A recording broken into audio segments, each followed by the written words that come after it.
se oyó que estaba bien. A mí déjenme lo otro. ¿Cómo lo hicieron bien? Muy bien.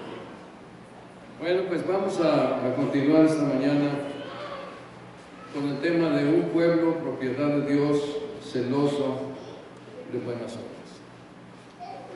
Esta parte es sumamente importante porque hemos a veces insistido tanto en que la salvación es por fe y no por obras, que se nos olvida que las obras son importantes en el Evangelio.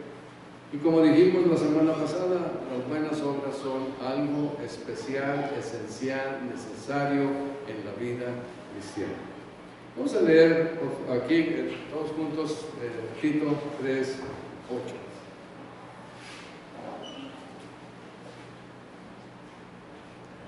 Palabra fiel es esta. Sí, todos juntos, muy bien. Palabra fiel es esta, y en estas cosas quiero que insistas con firmeza, para que los que creen en Dios procuren ocuparse en buenas obras. Estas cosas son buenas y útiles a los hombres. Vamos a volverlo a leer y ahora cada uno dele el énfasis que esto debe tener a la hora de la lectura, ¿no? Insistas con firmeza. Vamos a leerlo con la intención. Palabra fiel es esta, y en estas cosas quiero que insistas con firmeza, para que los que creen en Dios procuren ocuparse en buenas obras. Estas cosas son buenas y útiles a los hombres. ¿No serán importantes las buenas obras? Son. Ahora, estas buenas obras que la palabra de Dios nos enseña, dijimos la semana pasada, pues son obras que proceden son como un reflejo de la bondad, del amor y de la compasión que el Espíritu Santo pone en el corazón de los creyentes cuando se convierten. Son resultado del amor de Dios en el corazón de los creyentes. No pueden pasar desapercibidos. Todos somos responsables. Ahora, no son para salvación. Son una manifestación de que Cristo vive en nosotros. Si yo digo que soy cristiano, debo manifestar que lo soy. Y la manera de manifestarlo es haciendo buenas obras. Ahora, la palabra de Dios nos enseña, y este es nuestro tema, somos un pueblo, propiedad de Dios, celoso de buenas obras. Y el énfasis que haremos tanto este domingo como el siguiente es: en cada etapa de la vida se manifiesten estas buenas obras. Así que, pues, estaremos caminando por los requisitos de los líderes de la iglesia. Pero este asunto es importante porque no es nada más para los líderes de la iglesia, es para todos los creyentes, y ese va a ser mi énfasis en esta mañana. No sé si alguna vez han curioseado en el Facebook o en el internet con algunas imágenes de las islas, de la isla de Creta. Son unas imágenes que me admiraron a mí. Es bellísima la isla. Las aguas del mar que le rodean, no sé si sea todo el mar ahí que le rodea más allá de sus costas, pero las aguas que están ahí son cristalinas, como las que están al sur de México, transparentes, limpias. Y una característica que tienen, ¿sabes? Permítanme un segundo. Bonita, bella.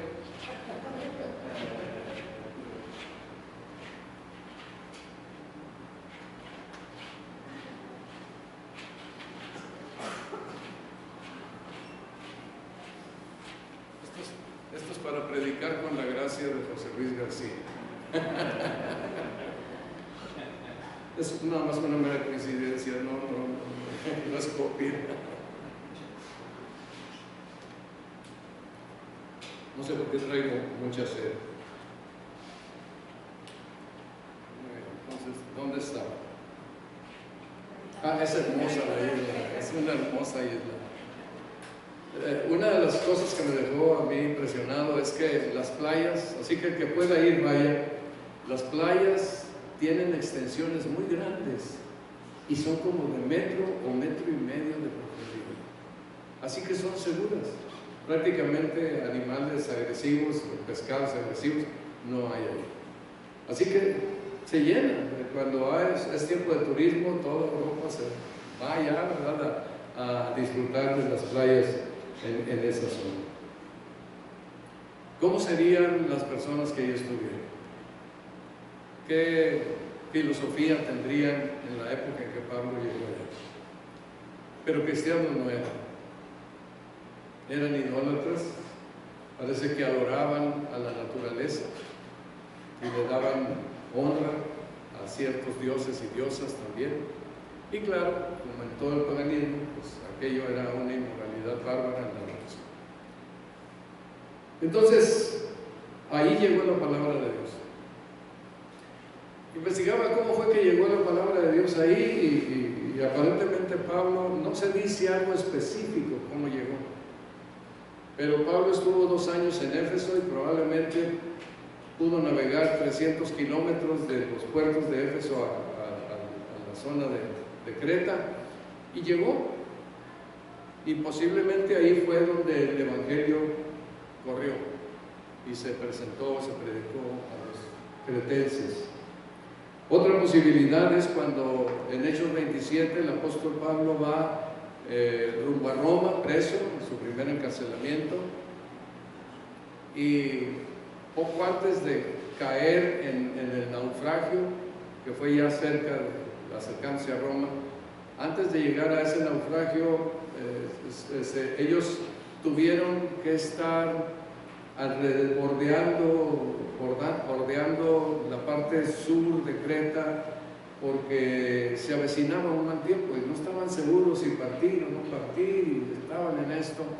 Entonces tardaron algunos, un tiempo, 1 semana, 2 semanas, que anduvieron bordeando la isla de Creta, y finalmente allí pudo haber sido otro lugar donde la palabra de Dios corrió.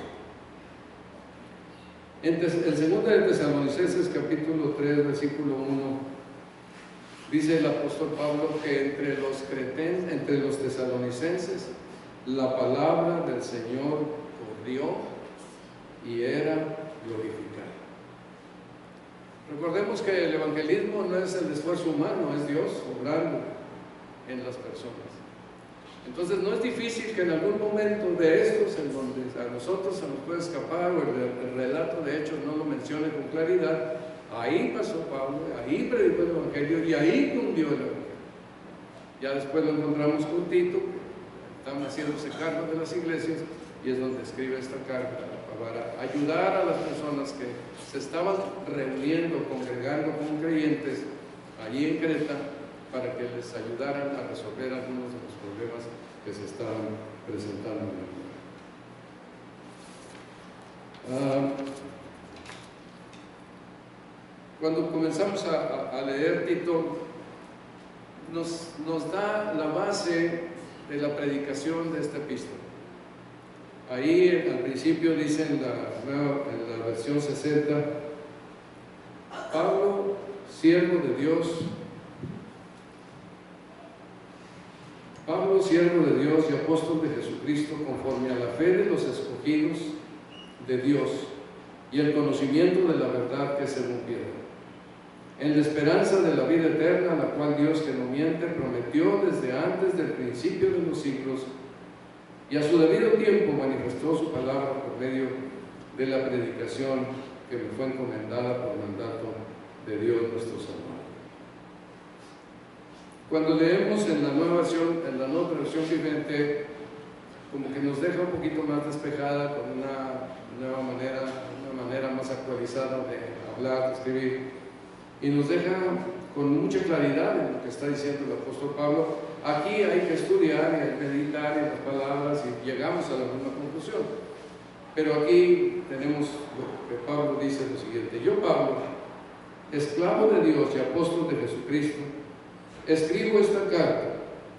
Fui enviado para proclamar fe a los que Dios ha escogido y para enseñarles a conocer la verdad que les muestra cómo vivir una vida dedicada a Dios. Esta verdad les da la confianza de que tienen la vida eterna, la cual Dios, que no miente, les prometió antes de que comenzara el mundo. Y ahora, en el momento preciso, Él dio a conocer este mensaje que nosotros anunciamos a todos.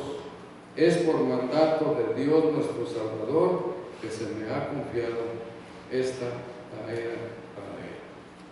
Entonces aquí tenemos esta forma que vamos a aprovechar para tomarla, para hacer una explicación de esta introducción que nos habla acerca de ese propósito de Dios de llevar un evangelio que nos hace tener una vida dedicada a Dios. La primera frase es: y se fue enviado para proclamar la fe a los que Dios ha escogido.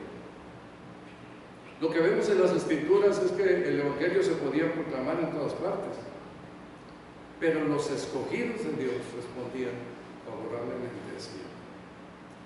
Eso nos dice que tú has respondido al llamado de Dios, has creído el mensaje del evangelio. Entonces esto significa que tú eres una de las personas que Dios había escogido desde antes de la fundación del mundo, donde no habías hecho ni bien ni mal ni nada. Desde entonces Dios lo estableció en una forma clara en Cristo Jesús. Pero también una característica de los que son escogidos, que responden al evangelio, es que permanecen en el evangelio y viven una vida dedicada a Dios. Entonces, fui enviado para proclamar fe a los que Dios ha elegido. La otra cosa que nos enseña aquí esta porción del pasaje es para enseñarles a conocer la verdad que les muestra cómo vivir una vida dedicada a Dios. ¿Cuál es el propósito de la verdad? Conocer cómo vivir una vida dedicada a Dios. Antes vivíamos en el mundo sin Dios, sin esperanza, andábamos en nuestro quehacer, andábamos en diferentes cosas, intenciones, intereses, en el pecado, en la maldad, en nuestras decisiones tan erradas, tan equivocadas. Pero cuando vinimos al evangelio, entonces empezamos a aprender. El evangelio no se queda sin aprender, necesitamos conocer. Y aquí nos dice que el evangelio tiene el propósito de enseñarles a conocer la verdad que les muestra cómo vivir una vida dedicada a Dios. Así que algo que el evangelio proclama es: tenemos que tener una vida dedicada a conocer cómo es una vida dedicada a Dios. Tienes que hacer que en tu vida haya fidelidad a buscar la vida dedicada a Dios. No tienes que esforzarte, no debe ser así, no tienes que ser una persona que te tenga que estar motivando para hacerlo, a mí o a ti o a cualquiera. Es algo que naturalmente debe de venir.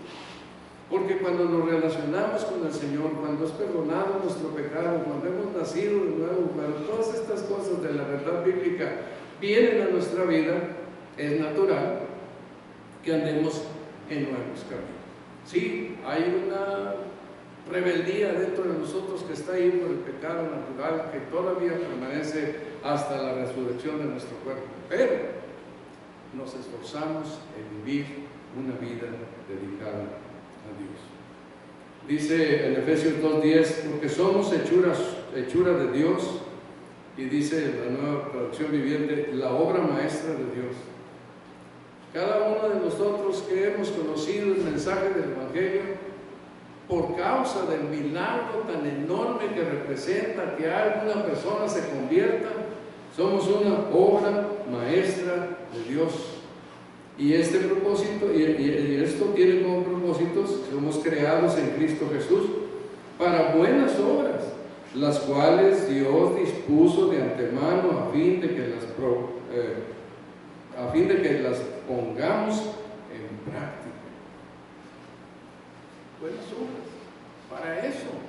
Ahora, esas buenas obras implican pues la oración, la palabra de Dios, proclamar el Evangelio, anunciar sus virtudes respaldadas con una vida saludable, espiritual, una vida de buenas obras en el mundo. Entonces, somos esclavos del pecado. Nuestra libertad no la podemos usar para escoger a Dios y lo que a Él le agrada, hasta que Dios hace esa obra maestra en nosotros, creándonos en Cristo Jesús para las buenas obras que Él hizo. Todo está en Él. Así que, hermanos, yo quiero, y que ustedes me lo recuerden también a mí, que nos dediquemos a hacer bien. Que el amor de Dios, la compasión que Él ha puesto, esa vida transformada por el poder del Espíritu Santo se manifieste hacia la gente para hacer bien, para que conozcan el Evangelio.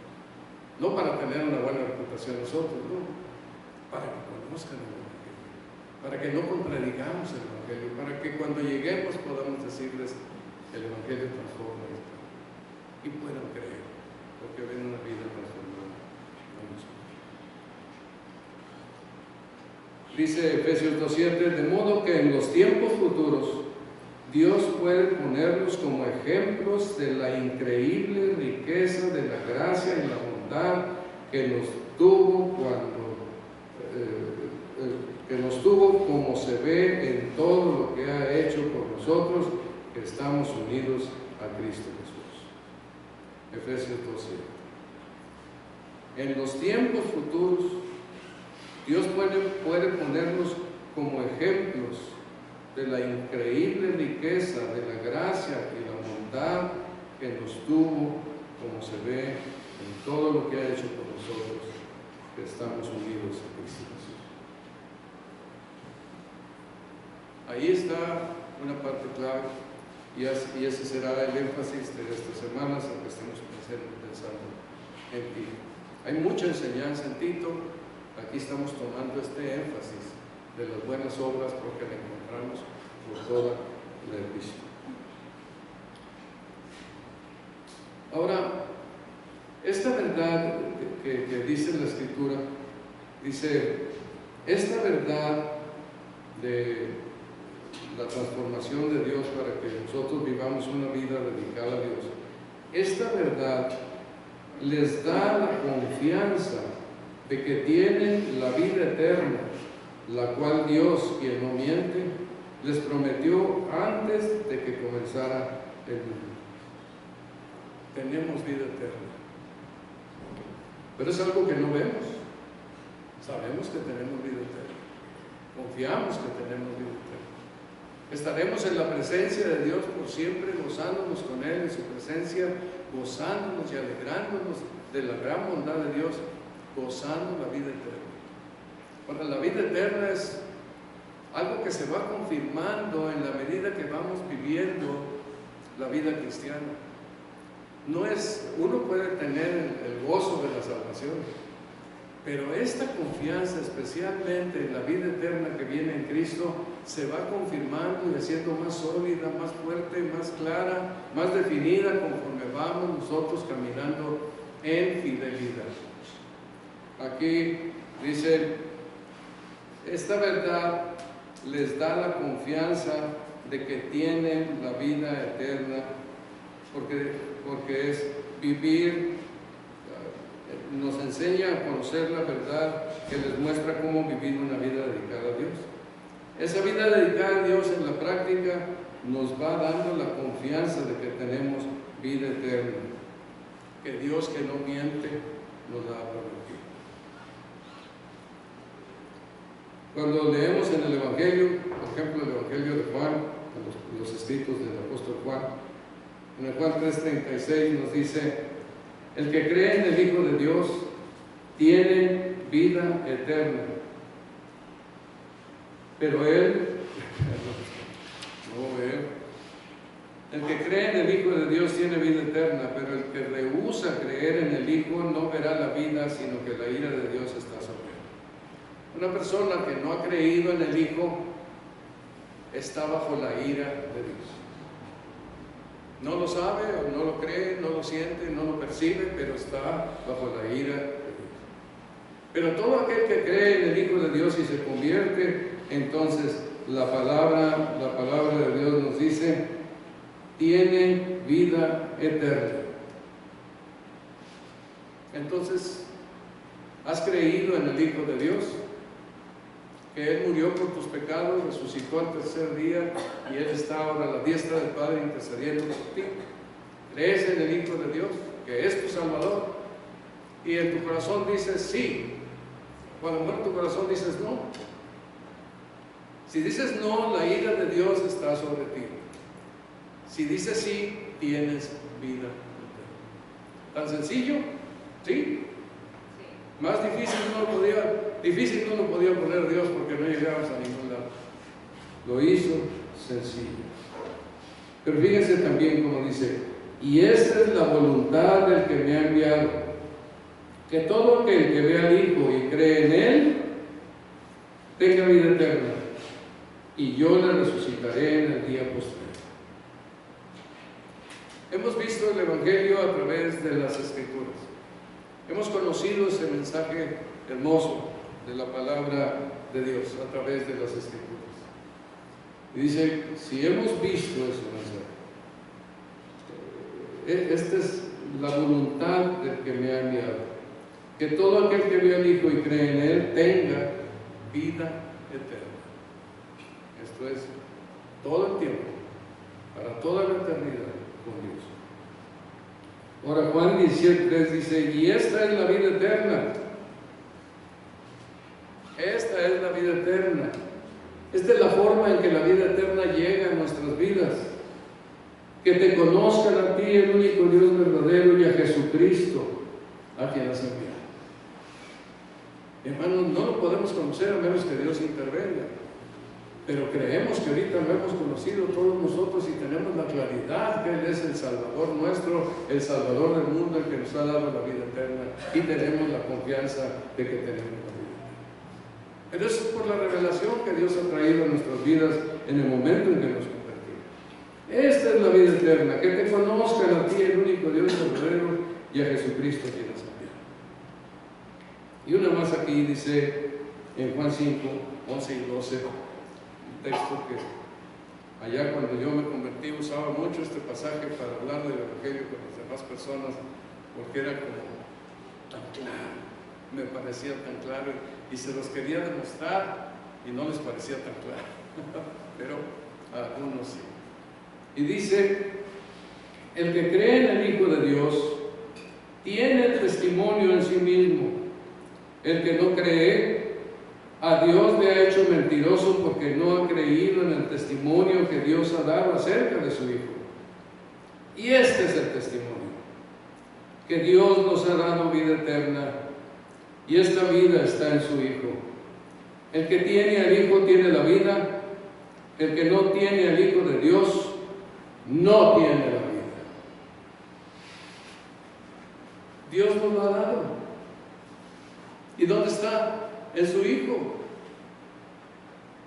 El que tiene al Hijo tiene la vida, el que no lo tiene, no tiene la vida. Se ve sencillo, pero el corazón debe ser iluminado para que podamos comprender estas verdades. Dice el pasaje también, y ahora en el momento preciso Él dio a conocer este mensaje que muchos anunciamos a todos, por cuanto de Dios Él dio a conocer este mensaje que nosotros anunciamos a todos, es por mandato de Dios nuestro Salvador que se ha confiado esta tarea para Él. Gracias. Y tengo aquí la letra 16, nomás que andamos batallando con estos ojitos. Muy bien. El Evangelio llegó a nuestras vidas en el momento preciso por mandato de Dios nuestro Salvador, para darnos a conocer este mensaje que enseña a vivir una vida que agrada a Dios, explicándonos el poder y la gracia y misericordia que acompaña a esta vida y viviendo así la seguridad de la vida eterna prometida por Él, por nuestro Dios que no miente, será más y más firme cada día. Yo creo que es esencial la participación en el culto que Dios ha dejado para que nos congreguemos como iglesia a conocer la palabra de Dios. Este momento con Dios, dominicalmente hablando, a lo mejor hay otros que se reúnen los miércoles y otros días, nosotros lo hacemos dominical. Pero este momento es importante, es clave, porque Dios nos va instruyendo y enseñando, y también nos va dando una mayor confianza en la seguridad de la vida eterna en nuestro corazón. Algunos han venido a Cristo recientemente, se han convertido y han permanecido fieles.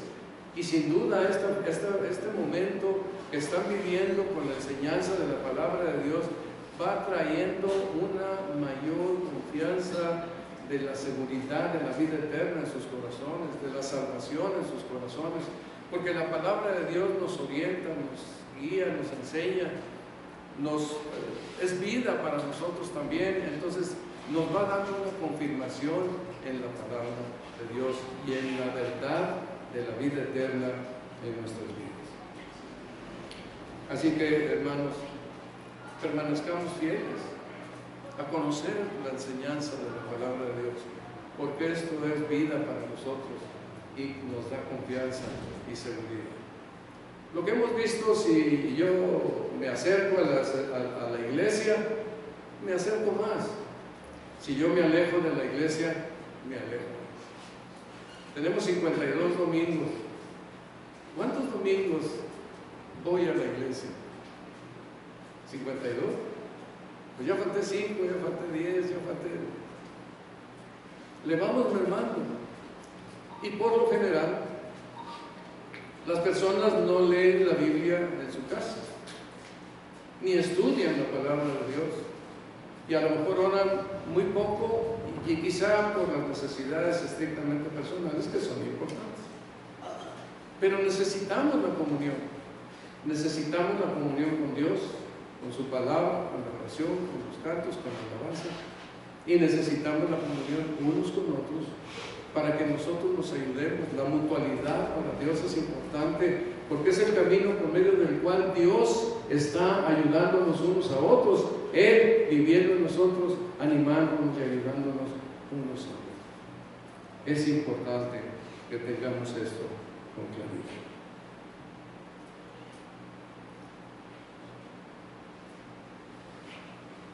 Bueno, algo que llama la atención en la epístola de Tito es cómo habla de grupos a través de toda la epístola. Estaremos hablando más de esto el próximo domingo, pero habla de grupos. Y aquí los grupos que vemos es, por ejemplo, los ancianos de la iglesia. Se va a señalar a algunos ancianos en la iglesia, bueno, tienen que tener cierta forma de vivir. Algunas características que son importantes para que ellos cumplan la comisión de ser ancianos en la iglesia. Pero no solamente habla de los ancianos en la iglesia, habla de ancianos de edad, hombres, habla ancianas de edad, mujeres, habla de las jóvenes y habla de los jóvenes, habla de los esclavos, habla de los creyentes como ciudadanos y habla de los creyentes como conciudadanos, y habla del equipo de Pablo cuando dice los nuestros se ocupen en buenas obras también. Entonces habla del equipo de Pablo y habla de Tito. Tú, sé ejemplo de todo esto delante de todos. Entonces, el énfasis que encontramos aquí en las Escrituras es que nosotros somos un pueblo dedicado a agradar a Dios todo el tiempo de nuestras vidas, es como hemos dicho aquí, en cada etapa de la vida debemos de ser personas que agradamos a Dios con estas buenas obras que la palabra de Dios está enfatizando. Como estoy haciendo bolas aquí, hermanos, con tantas hojas. Muy bien. Entonces,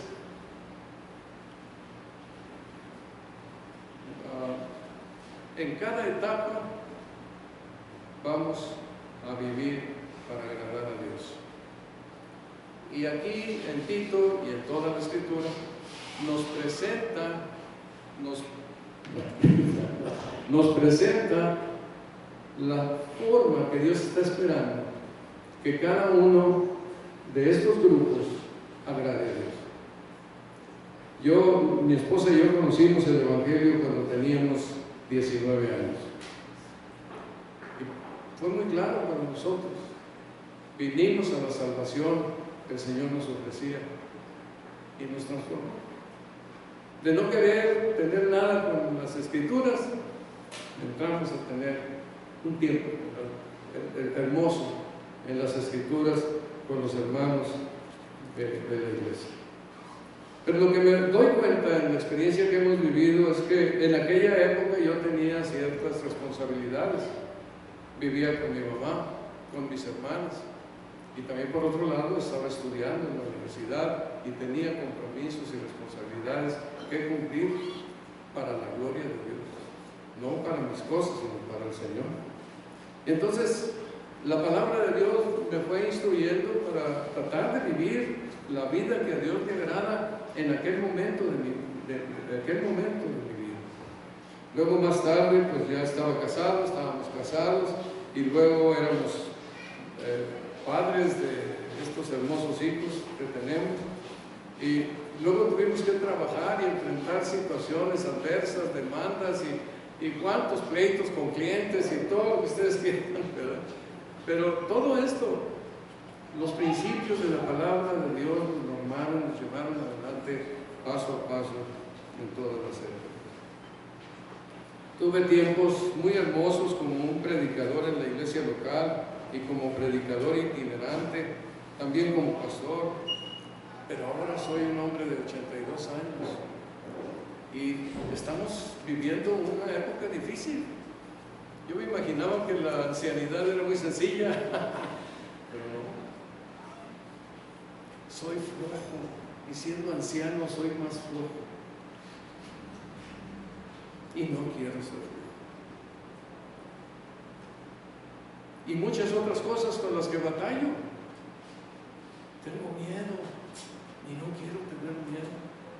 Me siento incapaz de estar aquí delante de ustedes cuando veo a mis hermanos predicando y guiando y haciendo la obra de Dios. Tengo miedo, pero no quiero tener miedo. Y estoy en una lucha constante con mis 82 años. Luego me siento mal y allá está Cristina ocupándose conmigo, o se siente a llamar y entonces yo estoy con ella ocupando. Ha venido a ser tal la convicción que traigo que estoy orando por mis hermanos y por mis hijos. Con Cristina estamos orando que tenga una buena ancianidad, que el Señor se las conceda, que sean ancianos plenos, porque es difícil. Entonces, cada etapa de la vida, y aún en la ancianidad y en lo demás, Dios espera que seamos fieles.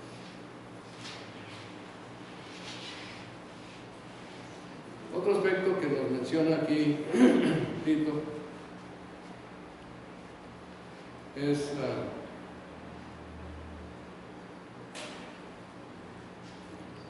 está hablando de requisitos para pastores.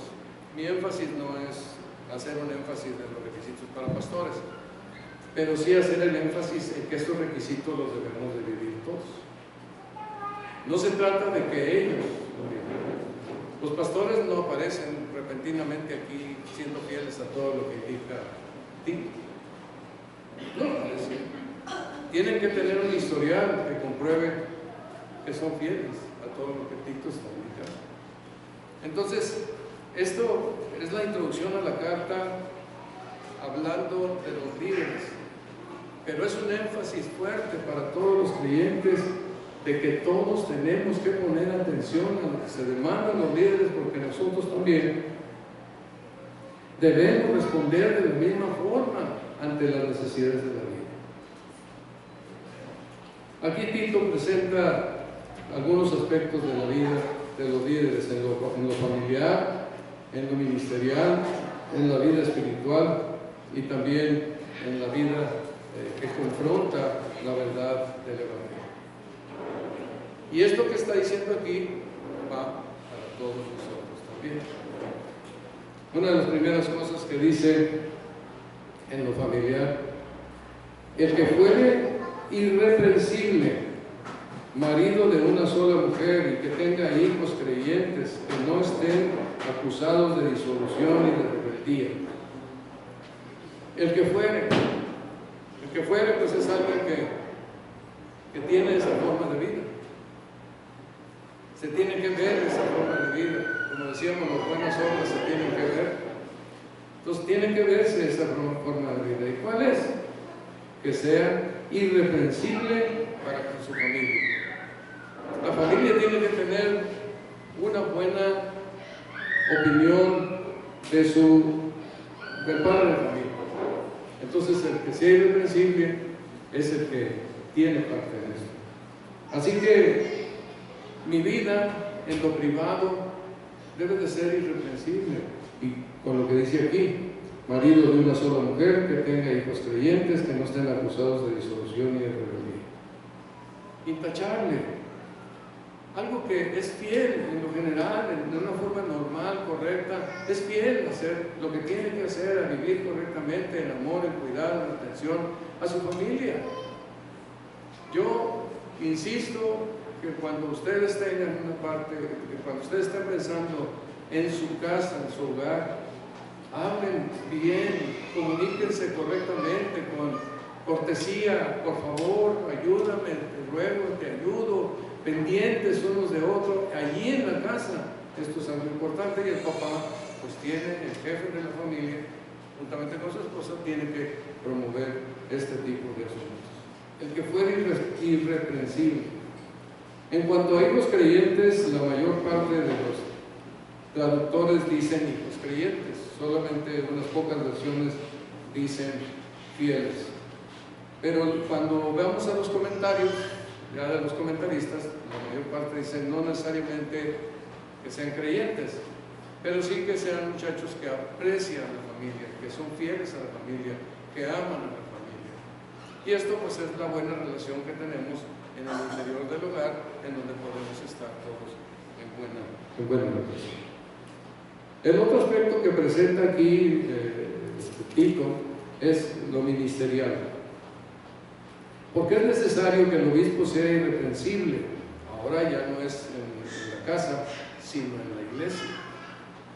Irreprensible en la iglesia. Vuelve a repetir la misma palabra. Como administrador de Dios, no soberbio, no iracundo, no dado al vino, no pendenciero, no codicioso de ganancias deshonestas. Esto tiene que ver con el dominio propio. Tiene que ver con el autocontrol, que es dueño de sí mismo. Una persona que fácilmente se deja llevar por la soberbia y el enojo y dado al vino, no puede controlar.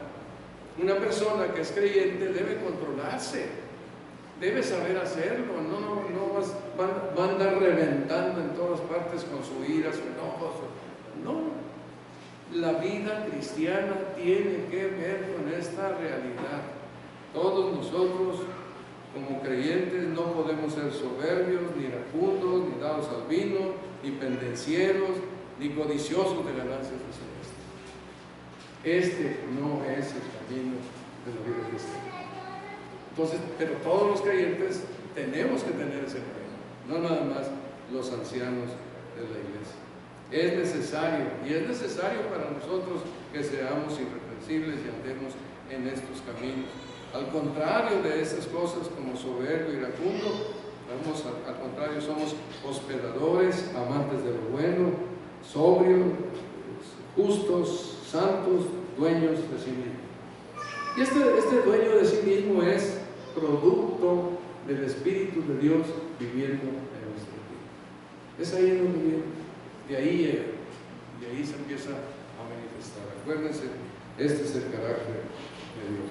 Otra de las cosas que presenta aquí Tito es la vida espiritual. Retenedor de la palabra, fiel tal como ha sido enseñado. Hermanos, necesitamos poner atención a la enseñanza de la palabra de Dios. Les invitamos a que aprovechen los estudios dominicales de las 10 de la mañana. Cosas importantes, verdades claves, enseñanzas de la Escritura son muy fundamentales para nuestro diario vivir. Nosotros, no nada más los que son ancianos, toda la iglesia, lo tuvimos en las predicaciones de nuestro hermano José Luis, toda la iglesia debemos de ser retenedores de la palabra, fiel tal como ha sido enseñada. Un creyente no puede estar lejos de las verdades bíblicas, tiene que creerlas para que esté más fuerte, más firme, más sólido en su fe cristiana. Por eso es importante que las tengamos claras en nuestro corazón. Entonces todos los creyentes debemos ocuparnos en llevar los mismos requisitos que los pastores. Un pastor, como dije ya, no aparece repentinamente con todos estos requisitos hechos en su vida, se va formando, y nosotros debemos permitir ser formados, no solamente para ser pastores, sino para ser personas que llevan la verdad de la palabra de Dios a todas partes, con un testimonio que respalda la verdad.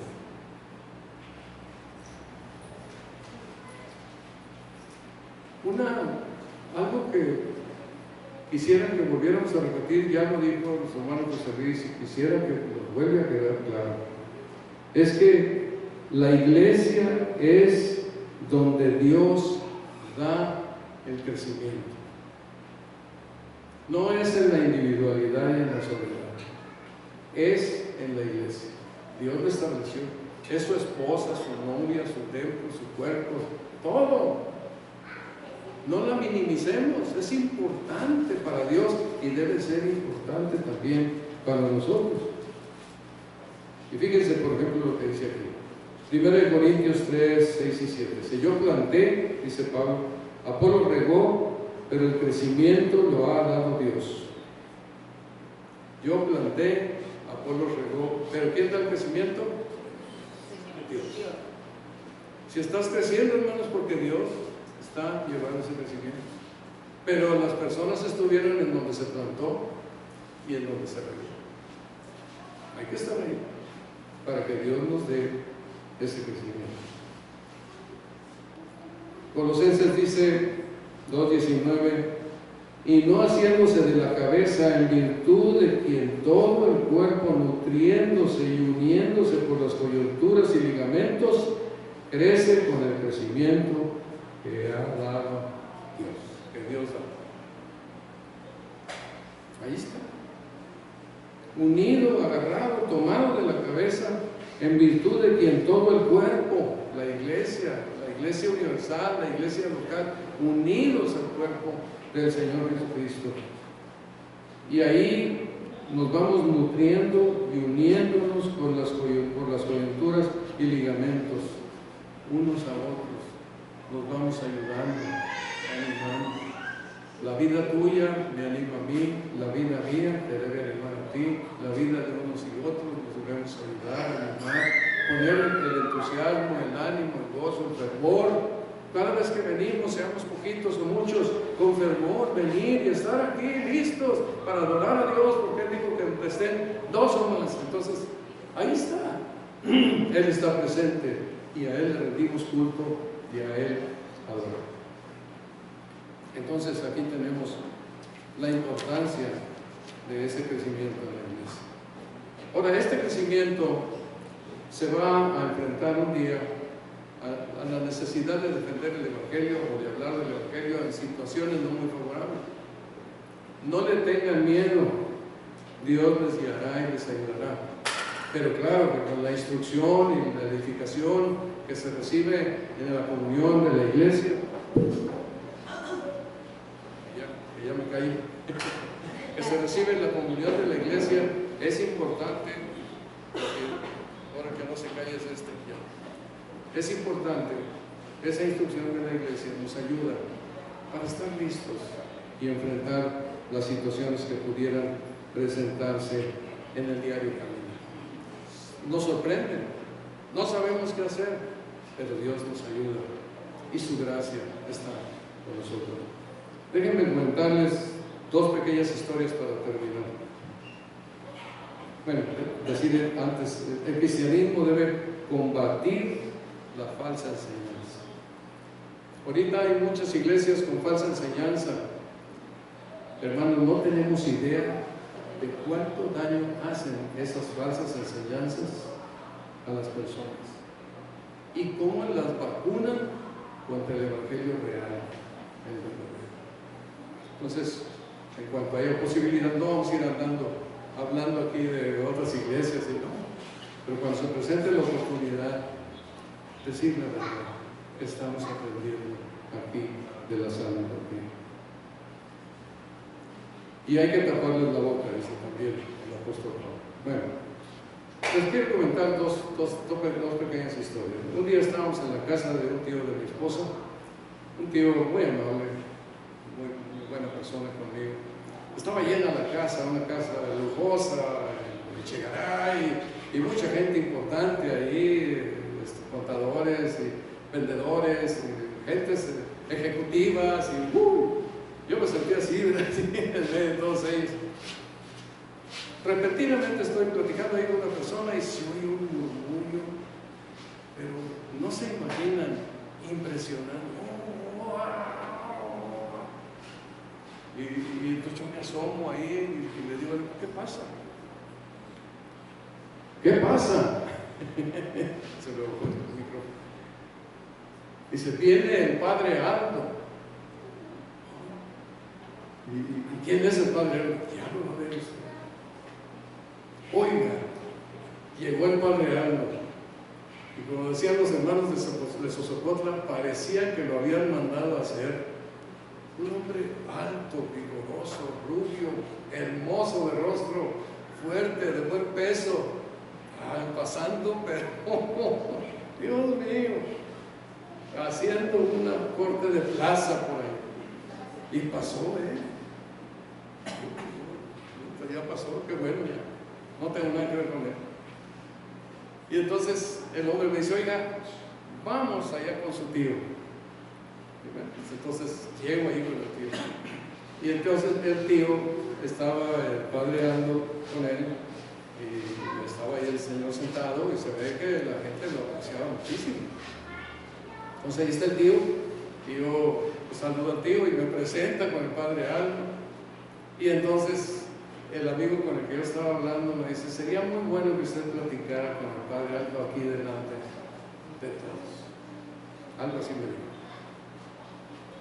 Entonces me sentó ahí ante el padre Aldo, ¿verdad? En una sillita, y estaba el hombrón allá.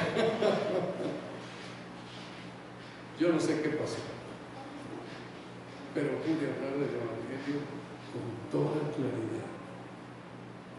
Y por ahí las damas dijeron, qué bueno que dijo todo eso, hasta que alguien les pegó como merecían que se les pegara, hable del pecado, de condenación, todo lo que tiene que ver con el evangelio. Y estaba esperando que en algún momento este hombrón replicara algo, ¿verdad? Y ahí pues, pactara. No pasó nada. No pasó nada. Y ahí pudimos dejar el mensaje del evangelio delante de una persona impactante, de personalidad.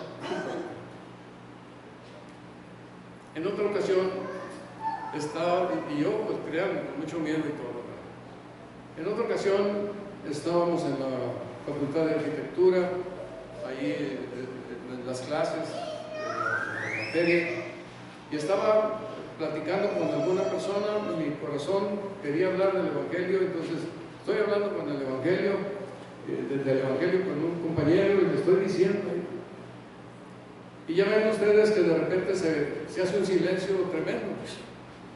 Todo el mundo se cae al mismo tiempo. Y cualquier cosa, el zumbido de una mosca se oye. Y entonces, en el momento en que yo estoy hablando con este hombre del Evangelio, este estudiante, resultó que el Señor hizo que todo se acallara. En el momento en que yo estoy diciendo, si no quieres creer en el Señor Jesucristo, te vas a condenar eternamente. Y eso fue lo que se dio. A lo mejor ya se los conté, pero perdónenme que lo vuelva a hacer. Me pareció oportuno aquí. No hay nada que hacer. Todo el salón se vino en contra mía. Todo el salón. Enojados. ¿Por qué dices eso? ¿Quién eres tú? ¿Qué has creído? No, una cosa tremenda. Yo no sé ni qué dije, ni qué hice, ni nada, pero se disolvió la turba. Y ya, seguimos adelante con las clases. Pero lo que sí me he dicho, no tengo nada que ofrecerle al Señor, ninguna cosa. Pero Dios está conmigo, igual que está con ustedes, con todos nosotros, para poder presentar defensa del Evangelio, o hablar del Evangelio, compartir el Evangelio con las personas que el Señor nos pone delante, y que no nos desanimemos, sino que nos animemos a compartir el Evangelio. El apóstol Pablo le dijo a Tito que este tipo de personas eran necesarias, pero no solamente los ancianos, toda la iglesia son necesarias para hacer lo que aquí dice. Y ya termina la epístola, y aquí no voy a hablar de esto, porque hay muchos falsos maestros. Hay muchos rebeldes que participan en conversaciones inútiles y engañan a otros. Y esto lo encontramos por todo, de muchas formas y maneras, muchas formas. Entonces estamos ante una situación que está contra el Evangelio, y nosotros somos los que estamos pro del Evangelio, y somos el testimonio de Dios allí donde vivimos, para servir a nuestro Dios, anunciando sus virtudes en un mundo difícil, pero su gracia está con nosotros y nos ayuda. Entonces tengamos una buena vida familiar, tengamos una buena vida ministerial, tengamos una buena vida espiritual, y tengamos la fortaleza para tener el valor de comprender la verdad. Y esto es para todos, no es más de los ancianos, para todos. Y no sabemos, a lo mejor uno puede estar aquí sencillo, pero en un momento dado Dios puede llamar a una vida activa dentro del ministerio. ¿Y qué hagan? Que sea irreprensible. Sí, es irreprensible. En el ministerio, sí, es irreprensible. Es una vida que tiene conocimiento de la verdad, sí, tiene conocimiento. Y todas estas cosas no se dan en un momento, toman su tiempo. Así que ponemos otra vez el versículo 3, por favor. Vamos a recordar este pasaje de Tito, hermanos. Otra vez, todos juntos. Palabra fiel es esta, y en estas cosas quiero que insistas con firmeza, para que los que creen en Dios procuren ocuparse en buenas obras. Estas cosas son buenas y útiles a los hombres. Vengamos al culto, aprendamos la palabra, estemos preparados para todo lo que venga y las oportunidades que Dios nos dé. Muchas gracias, hermanos. Vamos a orar.